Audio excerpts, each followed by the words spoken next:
Imagine living your life after 50 and feeling energized and excited about your future. Welcome to the Women in the Middle podcast, the podcast for women who are ready to figure out what they want and create the life they deserve. Here's your host and master certified life coach, Suzy Rosenstein.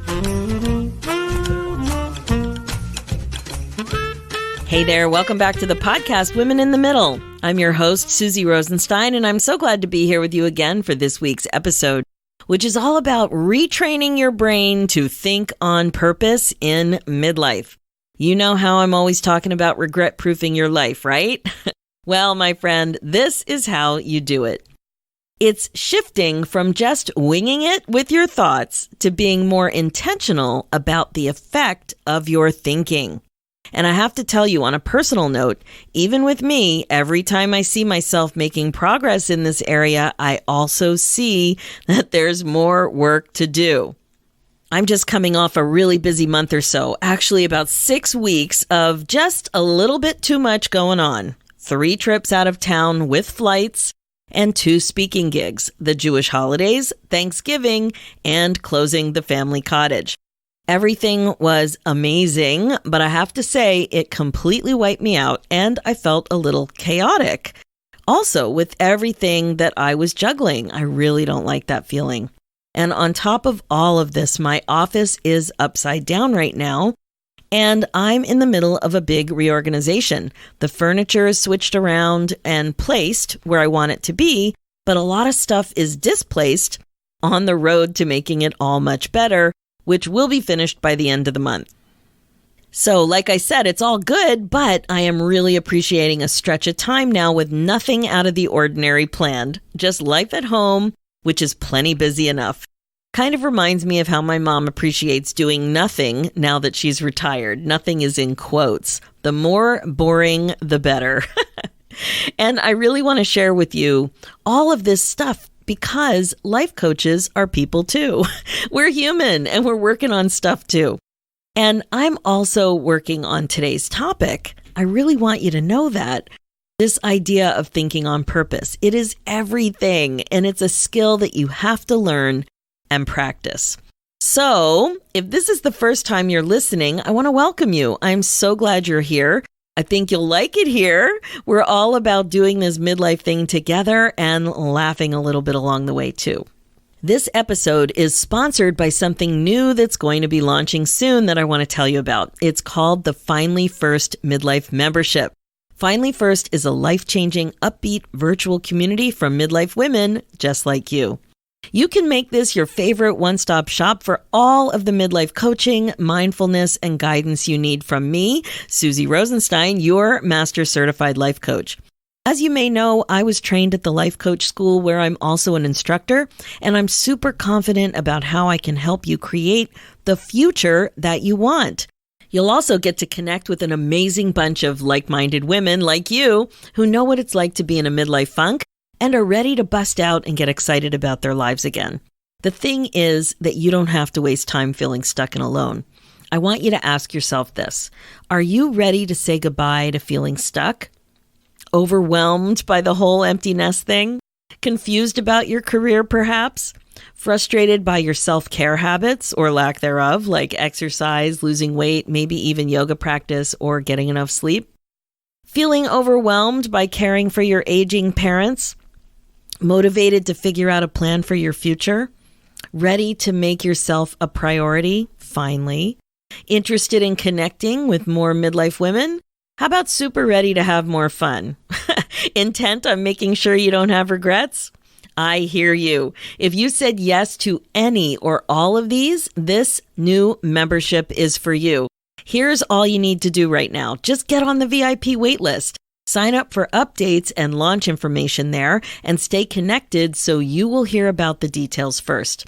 The Finally First Midlife Membership is here to help you put yourself first and get the midlife support and community you've been looking for. It's where you need to be, and it won't be the same without you. Seriously, your voice and experience are needed, are valuable, and will help other amazing women in the middle too. You're totally not alone. And being a woman in the middle can be all about what you can do rather than what you can't do. So let's do this together. Just head over to www.suzyrosenstein.com/membership and sign up for the waitlist now so you're in the loop and don't miss a thing. You never know. It usually pays to be on a list like this. I'm just saying. Okay, let's dive in. Today, we're talking about why it's an amazing idea to learn to think on purpose. It's one of those topics that might seem a bit meta, right? But I think the context will really help you understand why it's so important. So let's start here. Look around, my friend. Look at your life, your home, your job, your weight, your exercise, your income, your friends, your morning routine, your pets, your home, your hobbies, your travel, your closet, all of it. Just take a look. It's all because of your thoughts. You created all of this. Now, if you're like me, you probably love some of what you see, but not all of it. Some of what you see is exactly what you want, but not everything. For example, I love what I see when it comes to hobbies, travel, pets. Right? But when it comes to my closet and exercise commitment, not so much. What about you? Another way to think about this is to be honest with yourself about your inner mean girl. She knows all the areas in your life where you're not satisfied. She probably beats you up with crappy messages and thoughts all of the time. All of the shoulds. You should weigh less. You should move more. You should have more friends. You should have less clutter. You should be more fashionable. You should be a better cook. You should ditch that pathetic old underwear. Now, you're probably aware that when your inner mean girl gets riled up, you don't feel that great. Can you relate? All of the shoulds, they just don't serve you at all. They make you feel all kinds of negative feelings, none of which tend to be motivating in the least. So do you see what's going on here?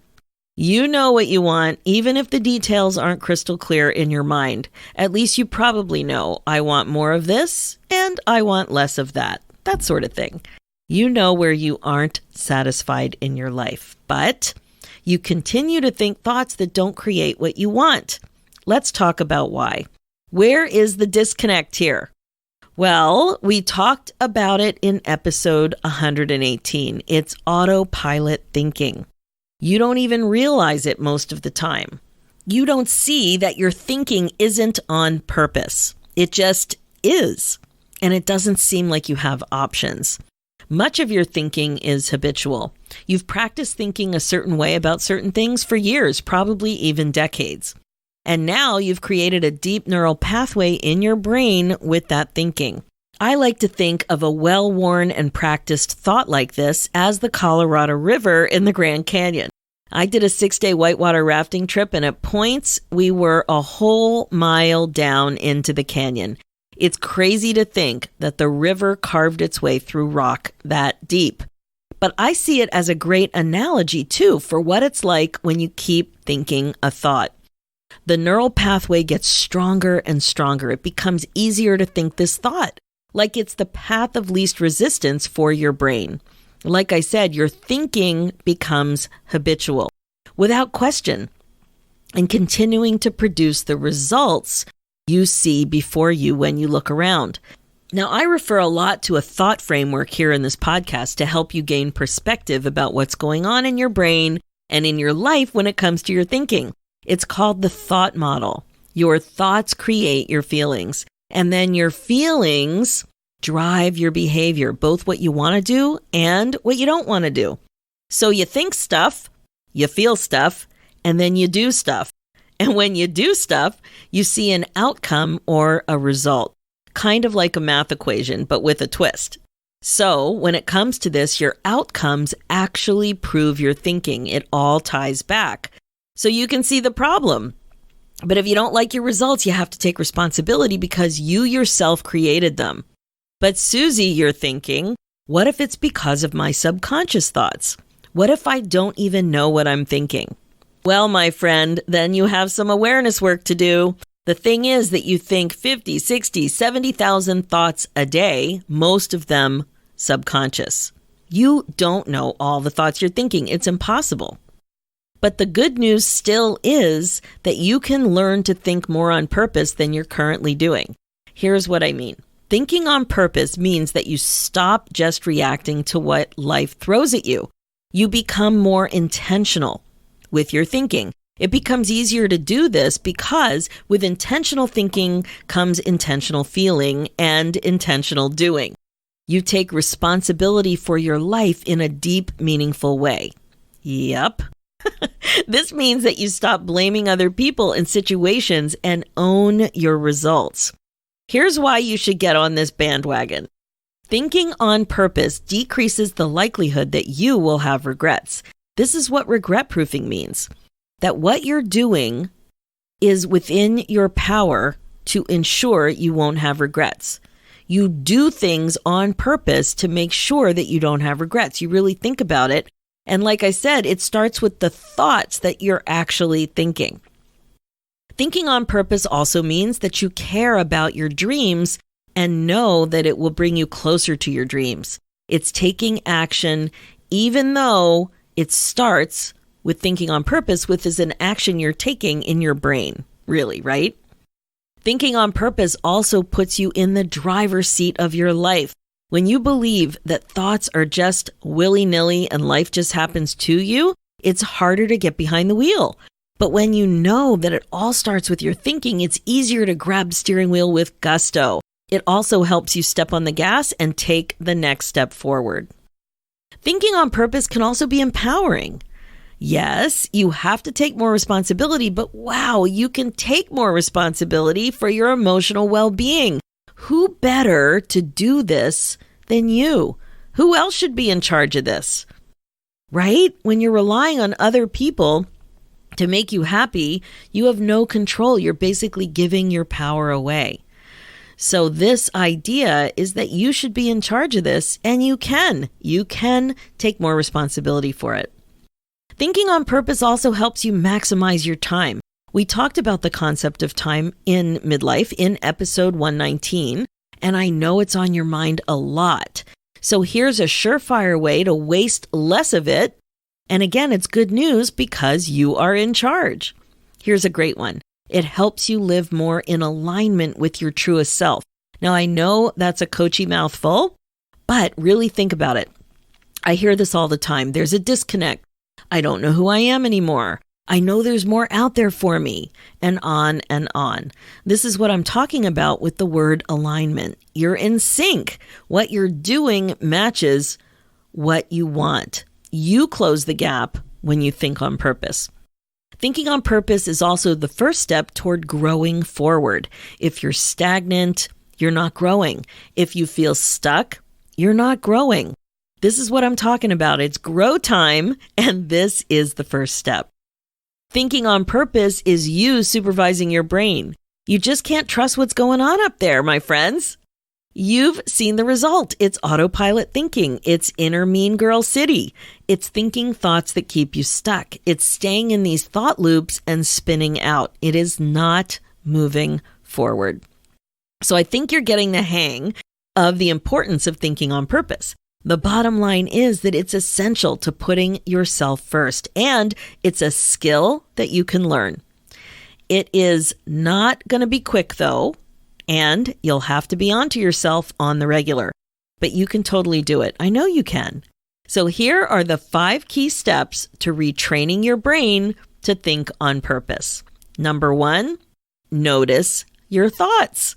You have to slow things down and start relating your thinking to what's going on in your life. You can't just close your eyes and hope for the best.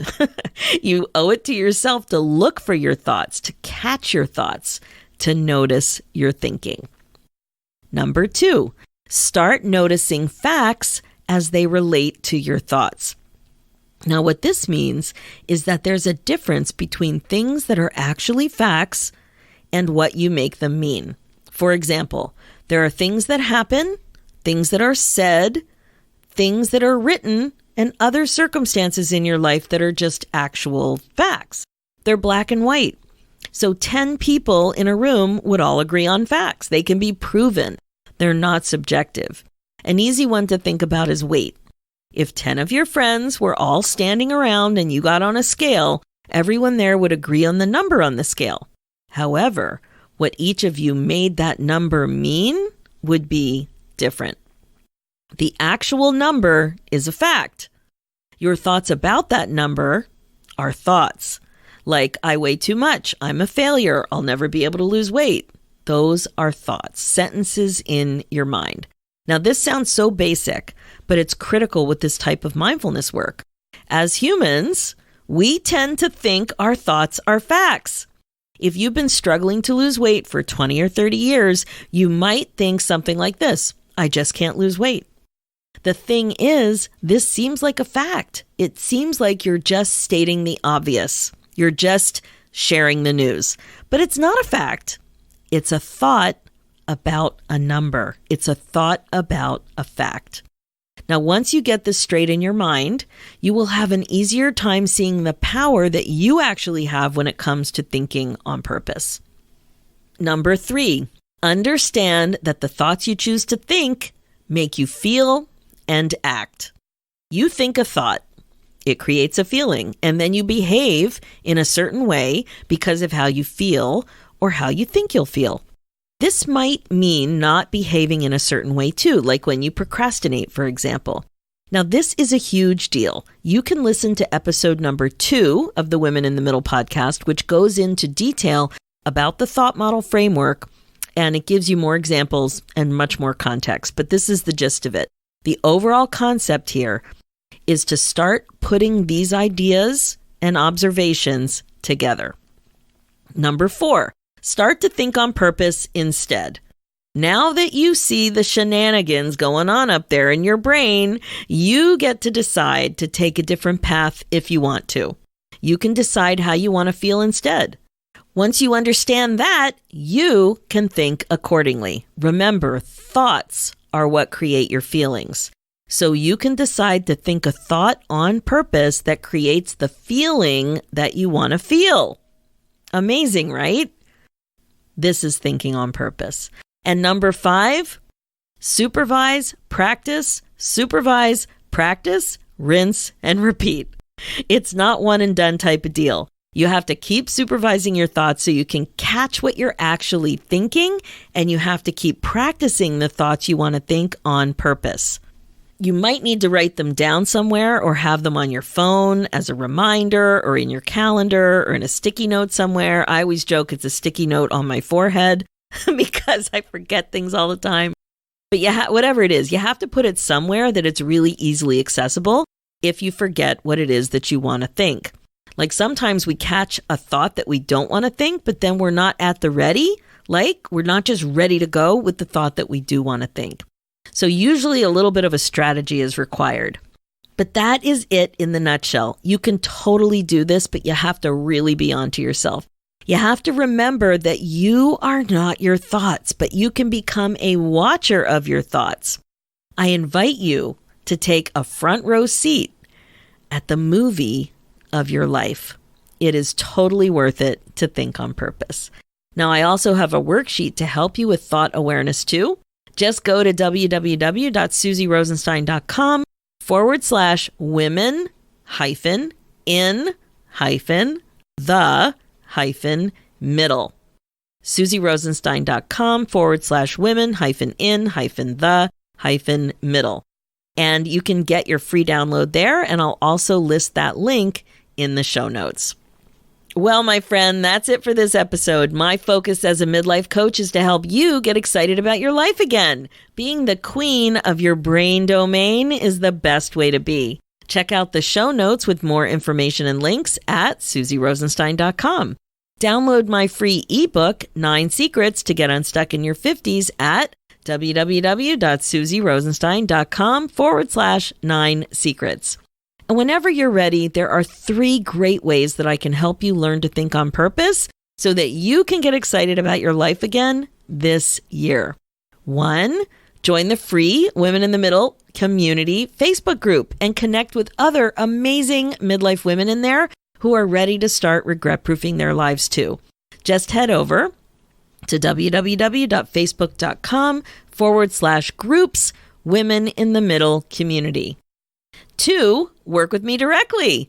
I can coach you. I can take you from being stuck and confused to being crystal clear and excited about your future. All you have to do is grab your Kickstart call at www.talktosuzy.com. 3, get on the wait list. The new VIP waitlist for my Midlife membership, Finally First. It's going to be an upbeat virtual community for midlife women who want clarity, courage, and connection so that we can all keep moving forward and get excited about our lives again. Sign up at www.suzyrosenstein.com/membership. Let's do this, ladies. You are not alone. Let's learn to think on purpose. Thanks so much for listening, and I will talk to you next week. Have a good one.